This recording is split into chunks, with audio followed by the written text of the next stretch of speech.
This is very simple to make in terms of materials. You just need your yarn. Depends how many you want to make, how much yarn you would need, but half of a skein for your green would be plenty for like a long chain, and then probably a few leaves. And then I have a full skein here, but even half a skein would be enough to make a couple roses. Honestly, it takes just a couple yards to make one rose, depending on how big you want to make it. Then some scissors and a lighter. So the base, the long part of it is just a chain.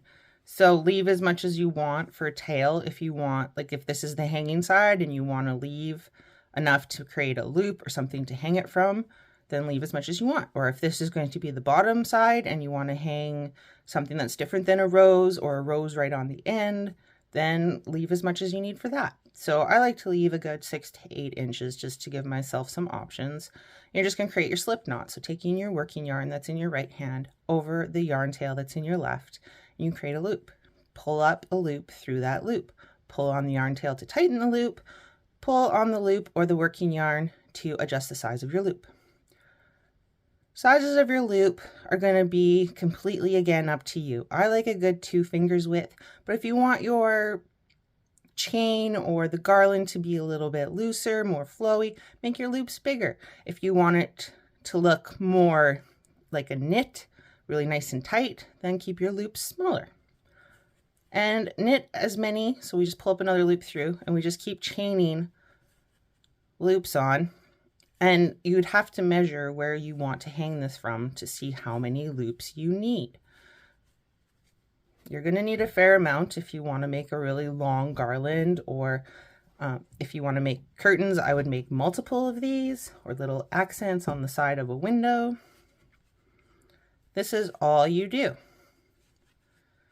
for the base. So just keep chaining to the length that you need.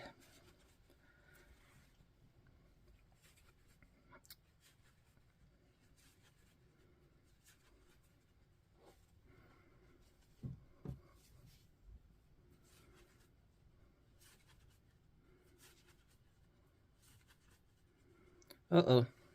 Try to be consistent. Mine are getting a little small. Try to keep your loops consistent size for the whole chain.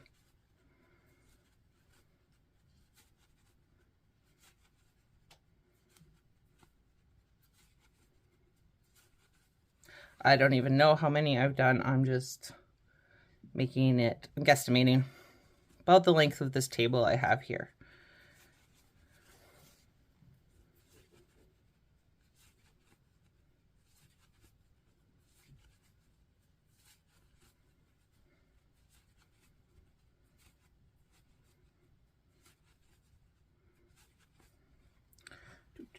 Okay, so that's about the length of my table.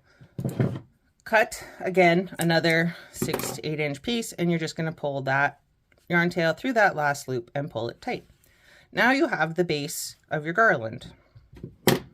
These leaves were posted originally on Burnett Yarn's Instagram page, and it was made with maker yarn, which is like a size 4. It's really small.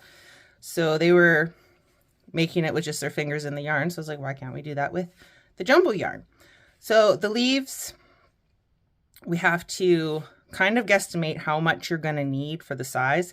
Size of the leaf is going to kind of be like how big you make this loop, but then we need this to be cut off so we can weave it through that loop. So I'm going to say that's about the size of my leaf.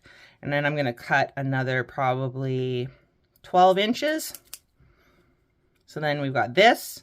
This is also a tail that was going to help attach the leaf to the garland. So then we take the longer side over the shorter side, creating a loop, and now we're going to take it under the loop and pull it up through the middle. And then again, we go outside, and then we go up through the middle. And we keep going along.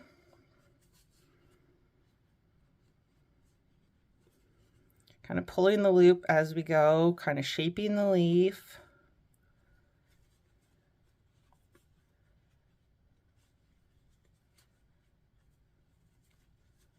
until you get to the size you want, or you've run out of yarn, because you can always cut off if you're like, hey, it's as big as I want. You can always cut the yarn. But that is about how big I want the leaf. I'm not in the video. They show how they pull theirs really tight with the small yarn. If you do that, it's kind of going to distort your leaf. So I do like to not pull super tight. You might need to just kind of push through or pull through the bits to even it out. And then this piece too, you want to wrap around. So there's a loop, and then pull it up into that space just to anchor it. And you can do that twice or whatever you need so that it's nice and secure for you.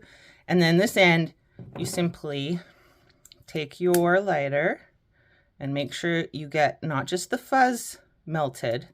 There's a middle cord in there that will light up and burn. And you want to get that cord nice and melted so that you have something sticky there. And you're just gonna tuck it into whichever side, ouch, careful you don't burn yourself, looks nice. So then that would be my leaf. And I would make as many leaves as I would want. You can make some bigger, you can make some smaller, you can experiment with that. And then when it's time to attach, you're just gonna find a space in your garland, and you take your yarn tail and you wrap it around the garland and wrap it through your leaf. If you have enough, you can tie it. But if you feel like your burn technique or your secure technique is enough and it keeps it nice and clean without a knot, these lighters you have to hold straight up and down. I swear to goodness, they don't light on an angle very well, which I'm always trying to light them on an angle. So I might have not left enough yarn tail on this one, but it gives you a rough idea. So I might have wrapped it around again.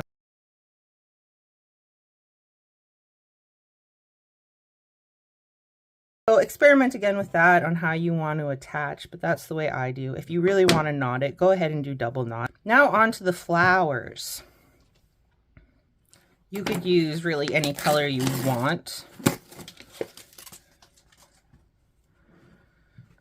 but I think they look the most like roses, so red made the most sense. And Valentine's is coming up, so this is kind of a cute idea. Okie dokie. So to make our flowers, again, you want to leave like a 6 to 8 inch tail. It's going to help us attach it to the garland. Create that slip knot again, working yarn over that tail side, pulling up a loop through that loop, pull it tight. 2 fingers width, kind of loose. And we're going to make the small rosebud first. So we are going to chain 1, 2, 3, 4, and 5. This last loop, you're going to make it a little bit smaller, and you're going to pull it up towards away from you, so that this is kind of your foundation chain, and this is actually going to be the first loop in this next set. So then right here, you're going to pull up another loop. Now you're going to take this loop and put the back to the front and pull up another loop. Now you're going to take this one, pull up another loop, take this loop, attach, back to front. Now you've got this loop, last one, pull up another loop, back of this loop to the front of that loop, pull up another loop. Now when we got to this point, cut again, another length of yarn tail that you're comfortable with, pull it tight. Now this is where we can get 2 different types of flowers. So one way is we close, bringing these together, and we have this, the double side out, or we can bring these together and have this little single side out, so it's more like a rosebud. It will require you to close up this end. It does make it a little bit poofy, but it makes it look more like a rosebud, I think. So just to close it, just take your yarn tails. I'm going to make it with this braided side out. Take your yarn tails and just weave them through that other side, joining them into a circle so that there's, and then get them to the bottom. There's no real, like, it depends what size you make, how much weaving down you're going to have to do. Just making sure it's pretty closed off on the side and the bottom, whichever bottom you chose. So this would be my little flower. I would take my 2 ends to my garland. This, and take them through. With the roses, I would probably tie them. There's a little space here, so I'm just going to take my yarn and go through there. And then this, I'm going to go. You might even need, if you do a really big flower, to wrap around a couple chains, not just in a single chain space. And yes, I would probably tie the flowers just because there is a little more weight to them.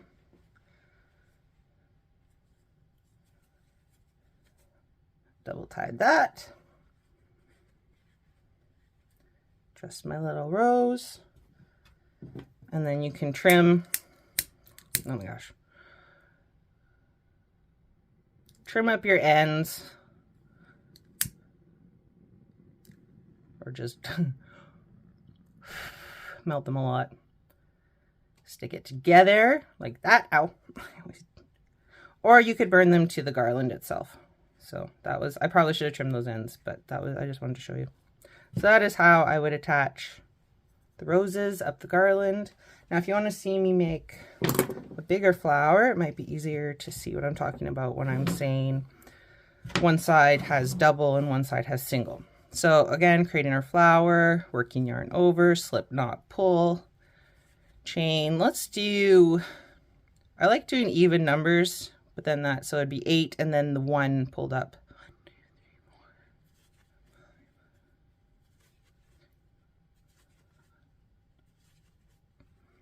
That, and then that last one would be 9, and I'm just going to pull it up that way.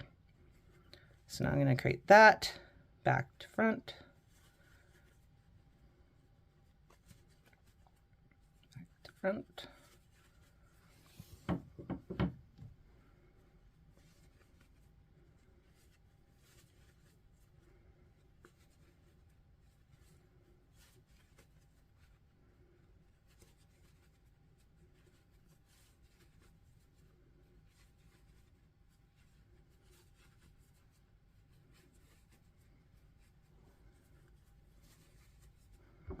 And cut, pull through. Oh wait, so do you see this has 2, so it's like double. This side has 1. So when we bring it together like this side is going to have like a more rosebud look, and you're really going to have to work hard at closing up this end like that. The big one honestly doesn't work very well with the rosebud. The like more closed rose is what I mean when I say rosebud, if you have not heard of that. And then this one makes a nice big one.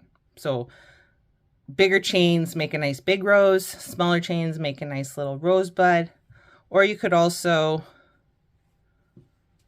roll it.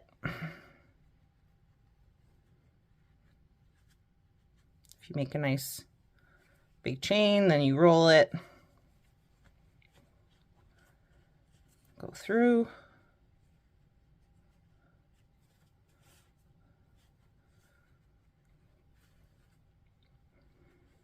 rolling it is harder because you're going to have multiple anchor points through the flower. You can't just sew up the bottom. You have to make sure you hit that middle piece and the outer pieces.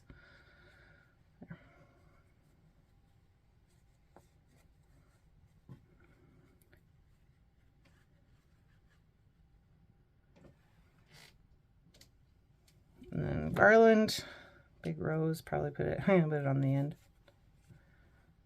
So this one I'm going to go both sides through different space.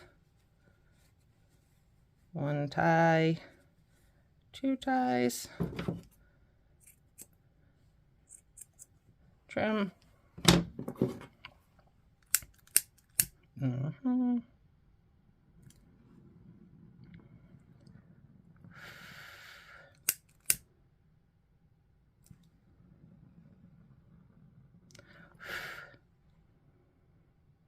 together or burn it to the garland.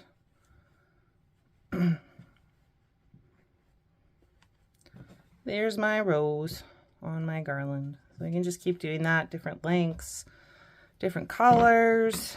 I would love to see your pretty rose garlands.